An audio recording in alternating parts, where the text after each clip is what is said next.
Почитуван председателе, почитувани пратеници, почитувана македонска јавност, почитуван заменик министер, навистина очекував дека ќе го прифатите амандманот и надежта последна умира, па ќе продолжиме да живееме во надеж дека некогаш за нешто ќе зборуваме за иднината.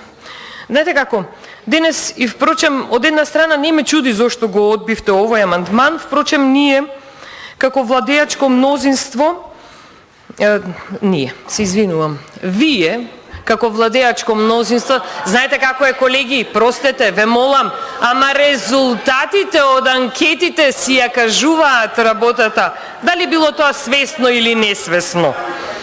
И вие, за жал, се уште како владеачко мнозинство, го одбивте амандманот за зголемување на платите на вработените во јавниот сектор. Знаете, она зголемување линеарно за 2800 денари, и вие одбивате амандман од една страна со кој би се подобрил за малку лошиот стандард на граѓаните кои го живеат секојдневието овде во Република Македонија, и со кој амандман би се подобрил барем малку да имаат подобар живот, бидејќи нели, впрочем и вие живот ветивте, а не пак да имате подготвеност, што лично ќе ме изненадеше ако имавте подготвеност овде за иднината да разговараме, да планираме, како што е и впрочем овој амандман. Имено, почитувани колеги, бидејќи на крајот од целата дебата која ќе имаме поврзана со овој амандман, ќе треба и вие да гласате, кои сте присутни од владачкото мнозинство, се уште вака присутни, бидејќи ќе се менуваат работите во иднина. Јас би сакала да пробам да ве убедам дека амандманот е потребен заради подобрување на постоечките дотраени фасади на колективните згради со едни нови, поубави, поквалитетни, енергетско ефикасни фасади. Заедно со замена на дотраената столарија која би се направило во соработка со сопствениците на становите, ќе значи заштеда. Заштеда на електрична енергија, поквалитетно домување, и сметките за грејење во најмал процент ќе бидат за 1/3 пониски.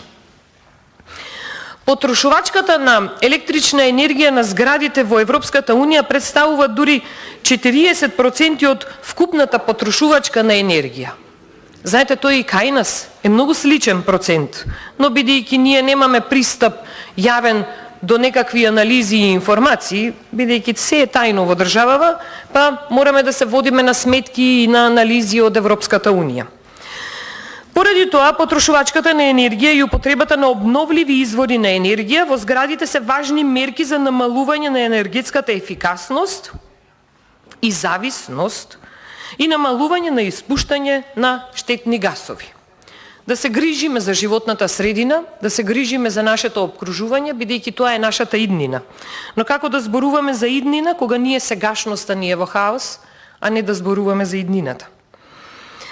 Знаете, реновирањето на фасадата е долгорочна инвестиција и значителен финансиски товар, и затоа е добро овде да се помогне на граѓаните. Не е добро од ставката C5 за зелен развој во буџетот да одат средства за покривање на неспособното работење на Ковачевски, двоецот, и да се трошат илјадници евра во бизнисот наречен производство на струја. Знаете, овде не е само начинот на производство на струја во државата, тука е еден голем дел кој влегува и е инволвиран во сето ова. Јас само малку ќе ве потсетам. Камионите на некои фирми од Струмица, па понатаму ќе ве потсетам на кражбата на струја која се работеше и правеше, а можеби и денес се прави. И сето тоа е на резултат на штета на граѓаните.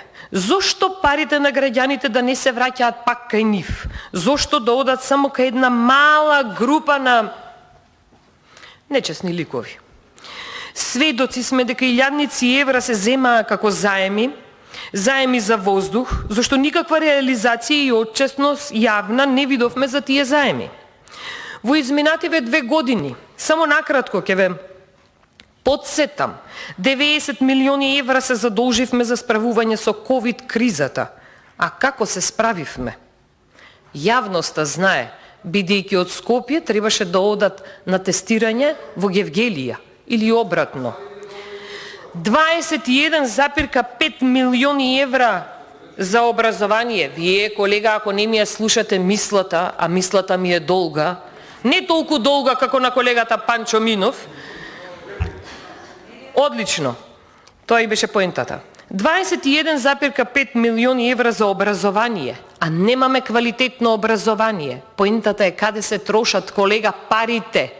Не одат кај граѓаните, одат само кај една мала група на нечесни луѓе. Сега, знаете како? 21,5 милиони евра за образование се зема, знаете која беше првата работа што се купи? Шкафчиња во образованието. Зошто национална платформа за учење од далечина се плати, а јас нема? Нема ред во образованието. Знаете што се случуваше изминативе 2 недели во образованието? Хаос.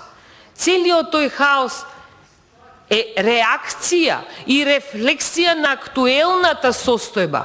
Затоа се одбива амандманот. И сега, дупла работа во образование направивте. За колегите од средните училишта, кај електронски па и стандарден упис. Ова е исто како со едневникот. Го укинавте хартиениот, дека, нели, екологија, зелена агенда имавте. Па еве вашата зелена агенда. Ги натеравте наставниците да принтаат секој дневно од електронскиот дневник. 50 милиони евра за земјоделие се потрошија. Каде се парите, колеги? Ништо не видовме. Затоа земјоделците протестираат, затоа земјоделците не добиваат навремено субвенции. 25 милиони евра за фотоволтаици. Еве ви една тема блиска до енергетската ефикасност. Каде се фотоволтаиците? Оние во Осломеј, кои ги правевте 5 години, за кои многу пати се задолжувавте, за кои потрошивте многу повеќе пари за одржување на пресконференции, отколку да се направи и изработи нешто квалитетно. А не зборуваме дека долгорочно решение, поврзано околу процентот на производство на електрична енергија во Осломеј, термоцентралата и замената, количеството на производство на електрична енергија од моменталната состојба се неспоредливи, но се планира таму отпуштање на голем број вработени и нормално хаосот кој го предизвикувате во државата. Знаете, во последно време има уште многу заеми кои ги направивте и јас ќе застанам овде.